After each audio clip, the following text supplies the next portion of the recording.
अस्सलाम वालेकुम नाज़रीन, एक नई वीडियो में खुश आमदीद। आज की वीडियो में आपके साथ शेयर करने वाली हूँ फिंगर चिप्स की रेसिपी। कि फिंगर चिप्स जो है वो अगर आप घर में बनाते हैं तो बिल्कुल रेस्टोरेंट स्टाइल में, और जैसे आप बेकरी से नॉर्मली आप बाय करते हैं ना, बिल्कुल वैसे आपके घर में कैसे बनेंगे। क्योंकि जब हम बेकरी या रेस्टोरेंट में फिंगर चिप्स ले रहे होते हैं तो वो बहुत ज़्यादा टेस्टी होते हैं और बहुत ज़्यादा एक्स्ट्रा क्रिस्पी होते हैं। तो हम उनको एक्स्ट्रा क्रिस्पी कैसे बनाएं। तो एक देगची में लिए मैंने पानी, और एक पानी लेने के बाद इसके अंदर हम डालेंगे नमक। तकरीबन 1 टीस्पून के करीब आप नमक ऐड कर लें। उसके बाद येलो फूड कलर इसके अंदर डालेंगे, 2 से 3 चुटकी बराबर जस्ट येलो फूड कलर डालेंगे, जिससे चिप्स के ऊपर एक बहुत खूबसूरत सा कलर आएगा। येलो फूड कलर ऐड करने के बाद हमने क्या करना चाहिए, इसके अंदर हमने इसको थोड़ा वेट करना है कि ये थोड़ा सा ना इसके अंदर बबल्स वगैरह, पानी के बबल्स वगैरह बनने लगें। जैसे इसके अंदर पानी के बबल्स वगैरह बनने लगेंगे तो हमने जो फिंगर चिप्स कट करके रखे हुए थे ना, वो हमने डाल देने हैं और 1 से 2 उबाल आने देना है।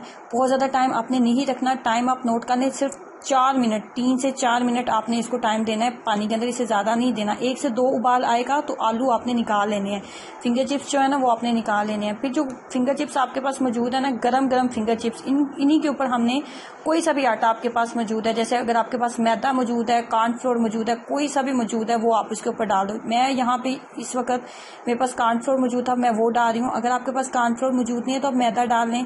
आप उसके ऊपर थोड़ा सा वो जो बेसन होता है वो डाल सकते हैं और कॉर्नफ्लोर ऐड कर सकते हैं। कोई सी भी चीज़ आपके पास नॉर्मली अभी किचन में मौजूद है वो डालें। राइस फ्लोर का भी आप इस्तेमाल कर सकते हैं, चावल के आटे का भी आप इसके ऊपर इस्तेमाल कर सकते हैं, वो उससे भी ये बहुत ज़्यादा क्रिस्पी बनेंगे। लेकिन मैंने यहाँ पे इसके ऊपर डाला था कॉर्नफ्लोर, तकरीबन 2 खाने के चम्मच मैंने इसके ऊपर कॉर्नफ्लोर डाला था गरम गरम चिप्स के ऊपर। और साथ ही मैंने एक चूल्हे पे कढ़ाई भी रख दी थी हाई फ्लेम के ऊपर, ताकि मेरा कुकिंग ऑयल जो है ना वो अच्छा सा बहुत अच्छा सा गर्म हो जाना चाहिए। जितना तेज़ आपका गर्म कुकिंग ऑयल होगा ना, इतने ज़्यादा ये क्रिस्पी बनेंगे। अच्छे से आटा इसके ऊपर मैंने लगा लिया। उसके बाद हम क्या करेंगे कि बहुत ज़्यादा तेज़ हमारा जो कुकिंग ऑयल है ना, उसके अंदर हम इसको डाल देंगे और हाई फ्लेम के ऊपर ही इसको बनाएंगे। फ्लेम को लो या मीडियम नहीं करना, हाई फ्लेम के ऊपर ही इसको बनाएंगे हम। और इतनी देर तक बनाएंगे कि इसके ऊपर एक लाइट सा गोल्डन सा कलर है ना, वो इसके ऊपर आ जाना चाहिए। इस तरीके से जब आप फिंगर चिप्स घर में बनाएंगे तो आपको बिल्कुल ऐसे लगेंगे जैसे आप किसी रेस्टोरेंट में खा रहे हैं, या फिर आपने बेकरी शॉप से जो हम नॉर्मली बाय करते हैं वो बिल्कुल इसी तरह के होते हैं।